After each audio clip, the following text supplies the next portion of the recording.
السلام علیکم ناظرین، کرکٹ اوریجن میں آپ سب کو خوش آمدید۔ ناظرین ذرا تصور کریں کہ ایک نئی کرکٹ شروع ہوتی ہے اور لوگ کہتے ہیں یہ زیادہ سے زیادہ 1-2 سال چلے گی پھر ختم ہو جائے گی، لیکن آج یہی لیگ دنیا کی سب سے مہنگی، سب سے مقبول اور سب سے زیادہ دیکھی جانے والی لیگ بن چکی ہے۔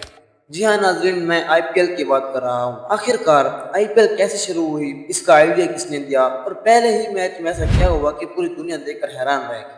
آج کی ویڈیو میں ہم یہ سب جانیں گے اور آخر میں ایک دلچسپ حقیقت بھی بتاؤں گا جو شاید آپ نے کبھی پہلے نہ سنی۔ اگر آپ نے ہماری پچھلی ویڈیو دیکھی ہے تو آپ جانتے ہوں گے کہ ٹی 20 کرکٹ نے دنیا بھر میں کتنی تیزی سے مقبولیت حاصل کی، لیکن ٹی 20 کی کامیابی کے بعد ایک ایسا فیصلہ ہوا جس نے کرکٹ کی دنیا کا کاروبار، شہرت اور انداز سب کچھ بدل دیا۔ سال 2007 میں بھارت نے پاکستان کو شکست دے کر پہلا آئی سی سی ٹی 20 ورلڈ کپ اپنے نام۔ اسی کامیابی کے بعد بھارتی کرکٹ بورڈ نے محسوس کیا کہ شائقین کرکٹ کو تیز رفتار کرکٹ بہت پسند آ رہی ہے۔ اسی دوران ایک اور ٹی 20 لیگ آئی سی ایل بھی سامنے آ چکی تھی جو کہ بی سی سی آئی کے کنٹرول میں نہیں۔ تو ناظرین اس طریقے سے آئی پی ایل یعنی انڈین پریمیئر لیگ کا آغاز ہوا، لیکن اس حقیقت کے پیچھے ایک شخص کا بہت بڑا کردار ہے۔ جی ہاں ناظرین، میں بات کر رہا ہوں لالٹ مودی کی۔ انہوں نے ایک ایسا فارمیٹ پیش کیا جس میں دنیا بھر کے سٹار کھلاڑی مختلف شہروں کی ٹیموں میں کھیلیں گے۔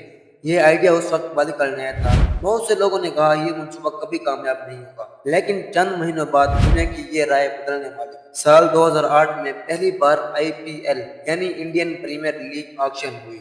دنیا کے بڑے بڑے کرکٹرز مختلف ٹیموں میں شامل ہوئے۔ شائقین پہلی بار دیکھ رہے تھے کہ جو کھلاڑی ایک دوسرے کے مخالف تھے آج وہ سب ایک ہی ٹیم میں کھیل رہے ہیں۔ ناظرین اب میں آئی پی ایل کی اس اننگز کی بات کر رہا ہوں جس نے آئی پی ایل کو راتوں رات مشہور کر دیا۔ 18 اپریل 2008 پہلا آئی پی ایل میچ اور کریز پر موجود برینڈن میک کولم۔ اس دن ناظرین اس بیٹسمین نے صرف 73 گیندوں پر 158 رنز بنا ڈالے، جس میں 13 چھکے اور 10 چوکے شامل تھے۔ اس اننگز نے پوری دنیا کو یہ اہم پیغام دیا کہ آئی پی ایل صرف لیگ نہیں بلکہ کرکٹ کا ایک نیا آغاز ہوتا ہے۔ دوستو پہلے سیزن کے فائنل میں مقابلہ راجستھان رائلز کا چنئی سپر کنگ کے ساتھ ہوا۔ دلچسپ مقابلے کے بعد آخر راجستھان رائلز نے صرف 3 وکٹوں سے کامیابی حاصل کی اور آئی پی ایل کی پہلی ٹرافی اپنے نام کی۔ اس ٹیم کے کپتان تھے عظیم آسٹریلوی لیگ اسپنر شین وارن۔ آج آئی پی ایل لیگ صرف ایک کرکٹ نہیں بلکہ ایک عالمی برانڈ بن چکی ہے جہاں کھیل، تفریح، کاروبار تینوں ایک ہی ساتھ نظر آتے ہیں۔ لیکن کیا آپ جانتے ہیں کہ آئی پی ایل کی کامیابی کے بعد پاکستان نے بھی ٹی 20 لیگ شروع کی؟